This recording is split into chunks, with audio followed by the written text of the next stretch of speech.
Good afternoon. I'm Ethan Moy here at Coach B as part of the third episode of Coach B Weekly. It's National Signing Day, early signing day here, so we're going to talk about a pair of Canadian prospects that have signed with Robert Morris earlier this morning. So be on the lookout for that. But I open it up to you, Coach B, because it is signing day, and I remember a couple years ago we talked about Zahedi Monsauk, Ring of Honor player and an RMU Hall of Famer who, you remember saying it was the first big sign, the one that kind of catapulted Robert Morris to where they were at to where they are now. You mentioned off air last week about, you had a pretty good story about Shanita Nesbitt as well, another RMU Hall of Famer, just was inducted last year. Can you share that with us here? Yes. With Shanita, it was, she was at a junior college, but our relationship went before that. I recruited her out of high school. I remember seeing her play in the AAU events, and I just said, wow, all the tools to be a great player. Tall, strong, can handle the ball, really loved to play, had a lot of intelligence on the floor, like as far as her vision and just understanding the game. Loved to be on the court and learn the game. So it was a relationship that developed even before she wound up at a junior college. And when she was at the junior college, I remember it was her second year, and we had offered her, we had her come out for a visit, and the relationship was strong. At that time, I was, recruiting really, really hard and really trying to find, impact student athletes that would come in here and really change the whole, the whole level of the program. And Shanita was someone that, had a lot of offers, and a lot of people knew about her and wanted her. But like I said, our relationship from when she was in high school and now continuing on into the junior college, we had developed that. And I remember that the unique part of the story is that we sent her the scholarship. She had it, and it was the early signing period. Right. And a lot of times in junior college, players will wait till they'll wait till after the season. After the season, they'll take their visits. More offers, right. Like that. See how they do. They always, they're involved in a team, so maybe we'll win the national title. All that stuff. I'll think about that after the season. But we made our attempt to sign her early because, like I said, we had more of a relationship than normally you would have. And so the scholarship was there, and I remember she was declining to sign it early. She was saying, I think I'm going to wait, and that's it. And it was tough. I had to say, you got to respect the decision. She had to want to do it 100%. She had to want to sign that scholarship. But I remember I kind of let it be. I said, I'm not gonna chase her down. I'm not gonna, just keep it, going over it. It's there. We talked about it. I wanted her to join the family early. So I kind of let it go. Right. We got to the last day. The last day of when she could sign. And was it still the week period like it is now? Yep. It was the last day. This was the last day. The longest 7 days. It was a long day. It was long. It was a long wait. I mean, I had kind of at that time, I had said, let this be. If it comes back, it'll come back. If it's in her heart to come back, it'll come back. And I remember the phone rang, and it was her. And I said, how you doing? And we started talking.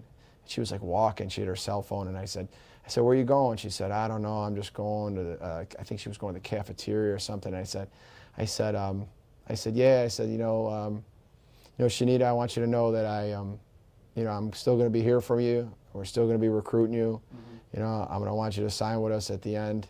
I wish you would have signed, but I want you to know that I want it to be your decision. And she says to me, Coach, I've been thinking about it. I should have signed with you. And I said, what do you mean you should have? I said, you still can. And she said, yeah, it's right. It is. I could do it today, couldn't I? And so I said, yeah. I said, but Shanita, I want you to know I've accepted the fact that you're saying that you want to wait, and we're okay. Don't worry about it. She said, no, Coach, I really should have. You know what? I'm going to walk over to the office right now and sign. And I said, are you really? And she said, yes. And so I could hear her walking. And she said, Coach, I'm going to go in there and do this. I'll call you back.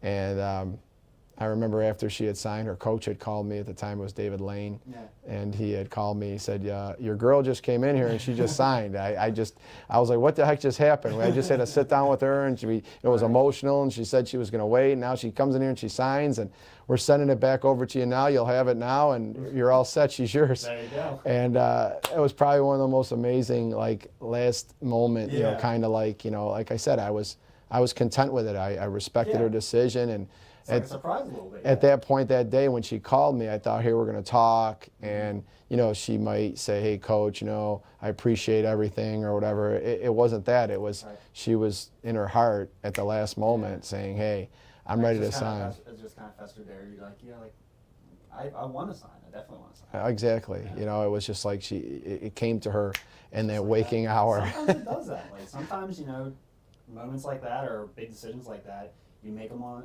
right at the end, and like you knew that's what you wanted to do all along. So to finish up with her season, she went on to the national tournament, and they went all the way to the Final Four. Yeah.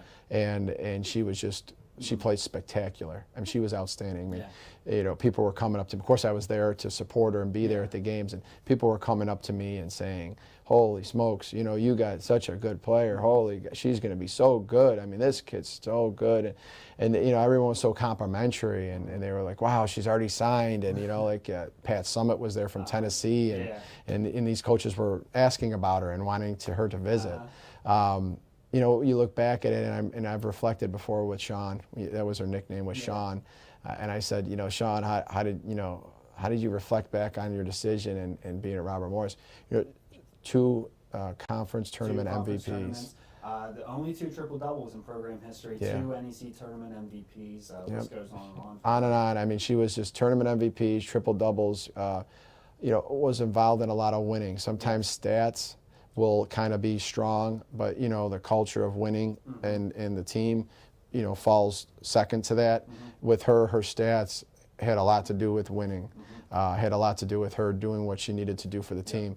Her numbers, like you say, triple doubles, she was unselfish, sometimes too unselfish. She loved to make the great pass, then to lay the easy one up.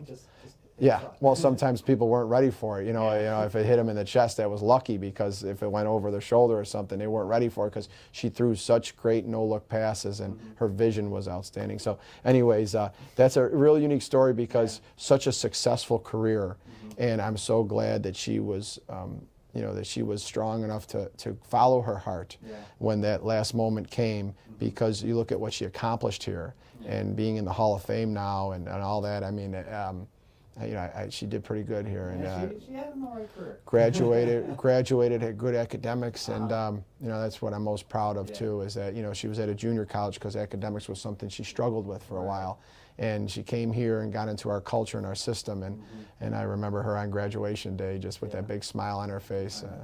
She was a big smile, and I think that was, you know, that was an accomplishment that I think that she didn't realize how much she would value when it got there. You know. That's awesome. Now we'll go back onto the court here. I had a pair of home games on Sunday and Tuesday. Sunday was a 67-39 win against LaSalle. You know, kind of took it to them right from the opening tip. You had a 21-11 lead after the first 10 minutes.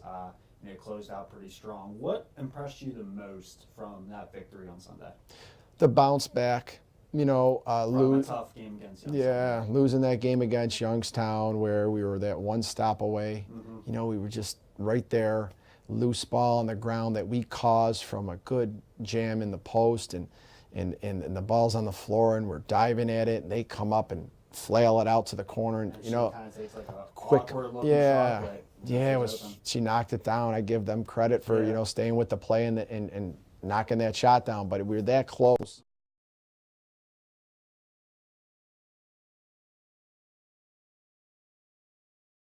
And you could come out there and just start, you know, the negativity could start, you know, touching your culture a little bit, and that's something that we're never letting go of, is our positive nature of going forward, not backwards, and learning from our mistakes. And when we played LaSalle, we missed some easy ones early. I mean, there was some shots around the basket where we said, boy, that's a good look, and I remember constantly coming down to the bench after we'd miss a good look, and I say, hey guys, that's a good look. Yeah, we're gonna get them. We're gonna get them. Yeah, those looks continue. We're gonna finish those. We're just got to stay with it now and not let it bother us. Next play, we always talk about next play, and we continued to play with good intelligence and work hard and win the loose balls and win the hustle plays. And as we extended that lead, we started to really feel it more from the outside, and we were really flowing.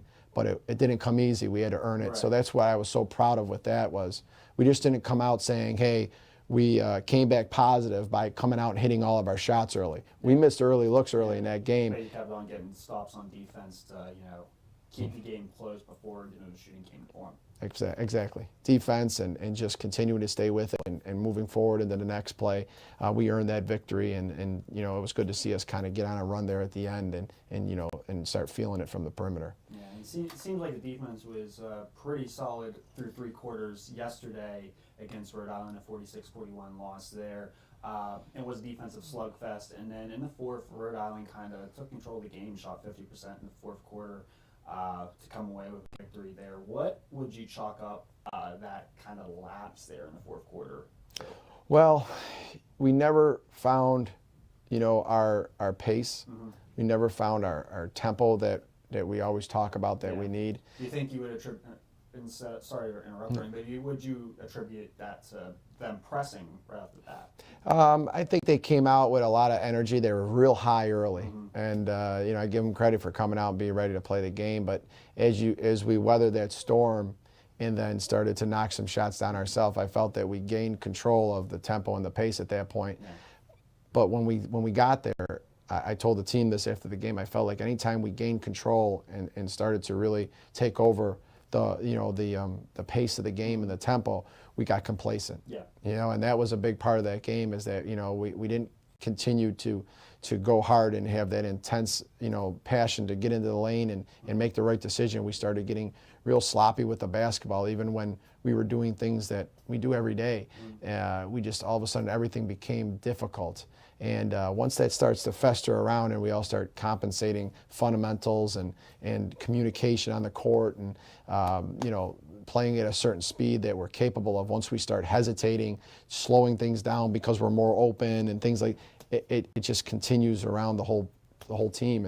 And that's really what the story was. That was the reason why we never were able to find a consistent flow, and we struggled to shoot. I mean, we got a lot of good looks, a lot of open looks. I mean, if you look at some of the shots in the shot chart, you go back to the video as I was watching them, saying, wow, that's a really good look. That's a really good look. And we're just not knocking them down. And I think it had a lot of it to do with just our mentality of, once we started to get into that choppy, ugly game, we weren't ready to just next play and knock that next shot down. Stay at our pace.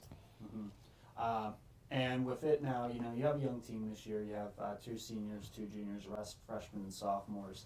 With the highs and lows there, coming off a big win against LaSalle and then stumbling against Rhode Island yesterday, how do you kind of keep the balance, like their heads balanced, to not get too high on the highs, too low on the lows? Yeah, you have to go in there with trust that the team has player-driven mentality. I always talk about player-driven. Our culture and the things that we talk about as a coaching staff to the team, they can't only be when the coaching staff is in the locker room or when the coaching staff is on the court. That has to be player-driven when they're on their own, when they're back at the apartments or eating in the cafeteria together or in the locker room before and after practice. Those same values and those pillars have to stay first place with them even when things get tough. And it's easy for everyone to be a great teammate when things are going well. When you're winning, everyone's shooting well, everybody's playing well. It's easy to be a great teammate. Being a great teammate is when things get tough. That's what really defines us. And do you stay true to your routines when things get tough? We're not the team that changes when we're struggling. It's like, this isn't working now. Let's change. Let's change who we are. Let's change what we believe in. Let's not value the same things. Let's just be another person.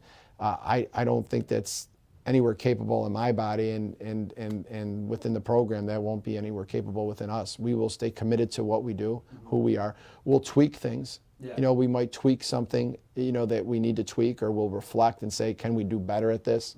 Maybe at practice, you know, changing something in practice that we can do better, and just, you know, going back to our routine of how we prepare for the next opponent. You know, you don't question what you do. You tweak things a little bit, and you just continue to go forward with honesty and grace. That's what I always say. You know, you have to handle things with honesty. You watch the video, you see what you're doing, you go to practice, you work on it, and you go forward with grace, not with misery. You know, we lost a game. We lost a game. We lost a game that we could have won. We got to know how to respond, not just to winning, but to losing. Right. And we got to stay, you know, in faith when things get tough. That's when we have to have our strongest faith. Right. Now, last night notwithstanding, you know, been shooting the ball pretty well from behind the arc. Actually, you had 10 threes against Youngstown State, 11 against LaSalle. It's the first time in program history that you had double-digit three-pointers in the first 2 games. And you've had some pretty good three-point shooters to come through here. This roster has, you know, pretty good assortment of three-point shooters. So how does that really, you know, with the variety you have there, how does that just open up things beyond the three-point shot for the offense?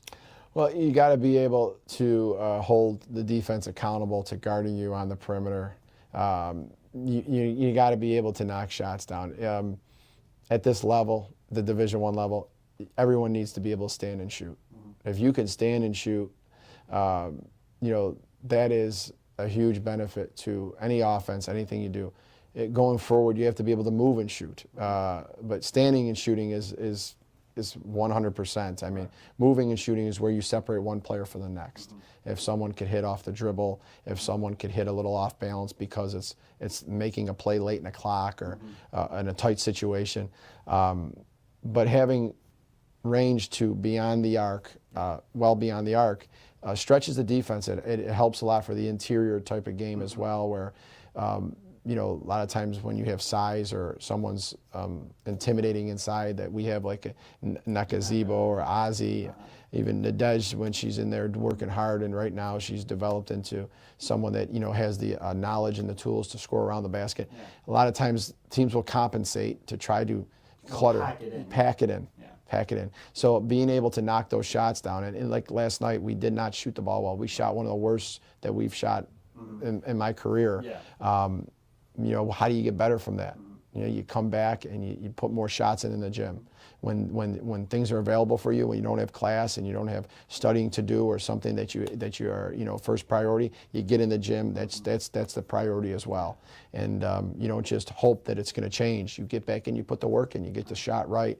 It's going to be a big part of our game. You know, we have student athletes here that can shoot the ball, and when we don't shoot the ball well, we got to get back in the gym and get some more shots up and shoot ourselves out of it. Absolutely. I like that term, shoot yourself out of it. That's how you do it. I mean, you just don't sit there and just say, hey, I hope it changes. Maybe something's wrong with your release, your rotation, your balance. I mean, it could be anything. You know, it's like a golfer could get the shanks. What do? Just say, well, I got the shanks. You go hit 1,000,000 golf balls. You get it out of there, you know. Now we're going to go back with it being signing day. I mentioned I want to talk about our 2 signees. First one being, I hope I get these names right. I've been practicing the Ome Borgs, a guard from Quebec, plays for Dawson Elite right now. You know, tell me what she really brings to the table coming to Robert Morris. I know her being from Quebec, she'll join the Dej Pluvios as our first 2 players really from Quebec. So outstanding kid. She came on her visit here. And just really gelled immediately with the team, and that's something that we're watching. And her father, Stefan, he was really. I'm gonna say she comes from a pretty impressive family pipeline. Stefan, I saw played and coached for the Canadian handball team, and one of her brothers has won championships with. I don't remember the exact affiliation, but football out there in Quebec. Yeah, her father got to the professional rankings and football-wise, and her father is he's a big guy. I mean, you could see he was a great athlete. I think I have seen a picture. Yeah, he's a big guy, and him and I connected real well. And I really just see a father that really wanted his daughter to be at a place that that she could be herself. She could feel confident in who she is. And we connected so well because when she came on her visit, we were sitting together as we were having dinner, and you know, she was talking to some of the players that were around, and you could just see that she right away just started to really embrace the team, and the team started to embrace her. He thought that was really special for her. Yeah. He thought that was something that, you know, he was concerned about, that, you know, she had a tendency to be quiet at times and things like that, and he could tell right off the bat. So you know, the level of caring about where she was, and she was at the right place, was first place with him, and that's great to know. And those are good fits for us, because that's what we're about. You know, our culture is so important to us, and we don't, you know, sell you on who we are. We show you who we are. Right. And when we show you who we are, if that's a good fit, You're gonna find out immediately. yes, it'll happen. Right. You know, very soon you'll start saying, hey, I really appreciate the way that this team is so thankful, and so, you know, they're willing to, I'm on a visit here, and they're all willing to serve me. They're all willing to run around and help me get here and help me get there, and make sure I get a great experience. And when a student athlete that's a recruit of ours values that, Right. that again really solidifies our confidence, because it's a two-way street. And so that two-way street really connected well. And basketball-wise, outstanding, outstanding, just very explosive, very skilled. When I watched her play in AAU and online and all that, I was just, man, she has a real strong mid-range game. Yeah. She's physical. She can go around the basket. She's got a great motor, going up and down. Sounds like a typical problem. Yeah. Very intelligent too. Yeah. You know, very intelligent. Does well in school. Really cares about her academics. I mean, that's very important to us. Absolutely. You know. So, yeah, we're thrilled. I mean, I'm just thrilled to have Dahomey coming, and to start teaching her and advance her in, you know, on and off the court, all areas of it. I feel she's going to grow really well here. Yeah, and then also adding another one to the Canadian pipeline on top of Dahomey, Trinity Pupamangeris, I believe I got that right. She's a forward from London, Ontario. That makes now 7 Canadian signees since November 2013. So that Canadian pipeline just keeps flowing. But tell me a little bit about Trinity and what she brings to the table here to Robert Morris. You know, her coach, her travel coach, you know, he was involved with Michaela. He was her coach. So, You know, side note, did you see that picture of Michaela and Jocelyn from the game at LaSalle? no, you got to show me I'll show this. you off air, Okay. because they turned to me like during the middle of the game and like, hey, can you get a picture of us? They're wearing Oh, cool. practice jerseys and Oh. tutus. It's pretty awesome. That's awesome. I But, mean, yeah, I got to see that picture. I might even put it in a frame or something. There we go. If it's that good. I mean, is it really unique? It is. Okay, I'm gonna let them know. I'm gonna get a hold of that picture. There we go. But back to Trinity and what she brings here. She's, you know, Trinity was somebody that committed to us early. You know, she verbal to us early, and we were excited about that because again, when she came on her visit, you could see that, you know, the connection, not with just her, with her mother, and you know, it was really, again, something that felt completely a good match right from the beginning. So, you know, it didn't take her long after she left campus to call and to commit to us and say that she wanted to come. Those kind of commitments are great because you could feel that there's no doubt, you know, and you know, unlike the Shanita story where, you know, it was kind of, it was kind of like we were wondering, you know, if that was ever going to happen, and she comes back. Long process. Yeah, like I said, I had a long relationship with Shanita, and then it came to that last day, but you know, it was all for a good reason, and there's value in everything, and I value though that she was certain that she wanted to be here, and you know, just a tough kid, just someone that, you know, with developing her fundamentals and continuing to get stronger and stuff, you know, really is a solid forward. And you know, I like I said, I know her coach. Her coach, Alan Bush, is a great guy, and he really was excited about us being interested in her, and that's great, as well as that, you know, her support staff. You know, a lot of times support staffs have a lot to do with recruiting a player, their parents and their coaches, and what they're in it for. With us, it's really best that they're in it for the kid to be involved in a program that cares a lot about development. And that's what we're really all about. And I could tell that they really cared about that. And another outstanding student really cares about her academics and is really excited about that. I saw she wants to be a biology pre-med major here, so that's pretty outstanding. Yeah, and she'll handle it great. I mean, her classes in high school are all advanced level classes, and she does so well in it. And just communicating with her and sitting down with her, just a very mature young lady. So just really excited about this these two that are coming in. They're both strong student athletes, and they fit in well with us. Perfect. Yeah, and I'm very excited to have them next season here in Moon Township. Now I got a couple of fan questions here for you. First one is from Kayla. She asked, in the home opener against LaSalle, about 30% of LaSalle's points came from foul shots, even though you won by a comfortable margin. Is minimizing fouls something that you work on during practice? We talk about being smart. I mean, that's something we work on all the time, is remind them, be smart. Fouls that you're working real hard and, it's bang, bang. You can live with that. We can live with that, exactly. But the 94 feet away after we missed a shot and we're slapping at the ball from behind or grabbing the person because we missed. Frustration fouls. Those are the ones that are tough. Those are the ones that add up, that put us in foul trouble.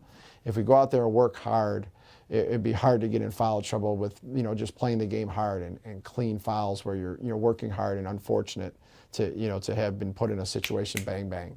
But we got to get rid of the frustration fouls, and that's what we did a better job of there. But it's something that we're going to have to continue to focus on, because when you get those quick two early ones in the first half, you got to sit for a while. When you got 4 in the third quarter, you're going to have to sit for a while. I mean, even 3 early in the third quarter, now that next one's going to limit you to being able to play as free. So, I talk to them a lot about how fouls are called. That officials really look. One touch rule now. Yeah, 2 touch actually. Yeah, 2 touch. Yeah, sometimes you wonder if it's 1 touch. Back in the days when when I was playing and we would guard people and stuff, I mean, you were allowed to be much more physical with the player that was handling the ball. They really tried to clean that up so that way people aren't using physicality to prevent the game from growing. Right. So anyways. We talk about what referees are looking for, what officials are looking for, triggers, things that should trigger a foul or not a foul. Right. And we work on those. What we're allowed to do if a player's back's to us, or we're allowed one arm, one hand, one arm. Once the player faces up, the 2-touch rule's in effect at that point. You can't keep an arm on, you can't keep a forearm on. So you got to know a back to the basket player from a face-up player. The rules of parallel, going straight up and down, walling straight up and down. Again, we could do these things sometime a foul gets called, but you can't control that. Right. What we can control and what we're working on is staying away from those foul-prone situations and what those officials look to automatically tag you with when they see that action. Whether you hit a kid or not, when they're going to the basket. If they see a violent swipe down and you're being lazy, not staying in front of the ball, you're more tendency to get that foul called on you than if you're beating them to the spot and walling up straight and there's a little contact. Yeah. So we talk about just working hard and showing the officials that you're working hard for that steal. You're working hard to block that shot. Yeah. You're not just relying on slapping at the ball or you're frustrated. I mean, those officials are human. They see someone miss a shot and then they slap at the ball. Yeah. They know that's a frustration. They're not going to reward that by letting you get away with it. And then the other question here that I have is from Lance. Lance asks, the atmosphere has been pretty great over the first 2 games here at the MAC with the extra seating. How do you feel it compares, early on to last season here at the MAC? Oh, it's much better. Yeah. I mean, it's much better. I don't really look at the crowd much, but as like we have shoot around a day game and we come out, I don't look in the crowd much to see. I hear the crowd sometimes if I feel like the crowd's loud, and I say, boy, I just reflecting on it after the game, boy, that was a loud environment. You hear like some ringing in your ear? Yeah, I mean, I don't really notice it during the game, but when I reflect on it, I will say, boy, I remember it was pretty live in there. Don't really catch it during the moment, but. Yeah, I think it's something that was, is definitely needed to be done. Just from a viewing standpoint, where the bleachers are now able to be pushed back a little bit further, and there's more chance to view. It just looks like a bigger arena. Looks better. Yeah, I mean, presentation, but just being able to fans to it's when you go to a sporting event, obviously you go to the game, you want to see great competitive two teams going at it, playing the best of their ability. You want to see that. That's the entertainment, is the competitiveness of it. But the venue does matter. If you're at a place that's uncomfortable and you gotta stand and you gotta you can't see over people and stuff, that matters. That matters when it comes to people wanting to come back. So improving venues, improving the seating, improving the way that the game is viewed is all really important. So it's been a great addition to the NAC, and it's going to help us to be able to draw more people into the games and have them more comfortable while they're here. Generate that excitement for the events in next season. That's right, and it's coming in, and it's closing in now, and this is our last chance to enjoy this facility. Absolutely. Lastly, here, Bowling Green on Saturday. Last season here in the home opener, a 64-62 loss in overtime. Bowling Green coming off a win against Marshall. They also lost at Michigan State. Scored 99 points on yesterday rather. So they got a pretty explosive offense. What do you do to kind of slow it down and get back on track here on Saturday? They have a new coach this year, and she was very successful at her former school. Yeah, very successful. Yeah. I saw the record. I think I just put in the game notes, like 107-4 is her career record. Yeah. Very strong. They're knowing from before, not really studying them a bunch before when she was at the Division II level. I know they play fast and they get them up and they can score, and that's something that's a great challenge for us. We pride ourselves on the challenge of going out there, and if there's a conflicting style in some way, and the way that they play has worked against another opponent, it's our passion to go out there and to be that team that does the best job that we can do, and the challenge of our style against their style, and how we can come away with getting a win with going against that. So. Yeah, I mean, scoring 99 points, obviously, like you said, that's a high-octane type of offense, and, we got to be ready to accept the challenge and to do what we can do to control what we can control, and going on the road again, so, we have to be ready to do that, and I'm not one for, home, road. It means we're going to win, we're going to lose. The game's in between the lines. You go out there, and when you're on the road, things might be a little unfamiliar, the depth perception, all that stuff. But you got to go out there and say to yourself, what's going to win the game is the team that goes out there and works the hardest and plays the smartest and communicates, and that's what we're going to go out there and put our best forward, the rest of this week, to go out there and to be ready to do. Absolutely. Well, thank you for joining me today, and good luck on Saturday. Thanks, Ethan. I appreciate it. Saturday's game against Bowling Green is on ESPN+. That is a 2 p.m. tip, and we like once again to welcome the Ome and Trinity to the Colonial family.